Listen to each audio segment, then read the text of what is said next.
উপদেষ্টা রয়েছেন তারা এইখানে এসে জনগণের সামনে না দাঁড়াবেন ততক্ষণ পর্যন্ত আমরা এই স্থান ছেড়ে যাব না। হাবিবের রক্ত এই জমিনে ঝরেছে, সুতরাং এখন থেকে যারাই শিশুরতা দেখাবে, যারাই বলবে তোমরা এই কাজ করো না, তোমরা এই কাজ করো না, কিন্তু আমরা দেখি যে আপনারা যে ক্যান্টনমেন্টে হাজির হবেন আমাদেরকে এইগুলা বুঝাইয়া, আমাদেরকে আর বুঝানো চলবে না। আমরা এই জনগণ রাজপথে নেমে এসেছি শহীদ ওসমান হাদির রক্তের বদলা নেওয়ার জন্য। যতক্ষণ পর্যন্ত এই সরকারের যারা উপদেষ্টা রয়েছেন তারা এইখানে এসে জনগণের সামনে না দাঁড়াবেন ততক্ষণ পর্যন্ত আমরা এই স্থান ছেড়ে যাব না।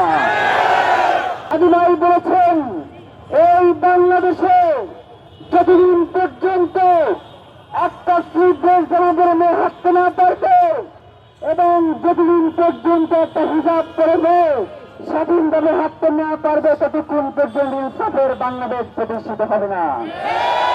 শাহবাগিতা হচ্ছে মনুষ্যত্বের বিষয়, শাহবাগিতা হচ্ছে নবীকে ধারণ করবার বিষয়। সেটা কোনোভাবেই আপনারা পেশাব দিয়ে ট্রেনিং করবেন না।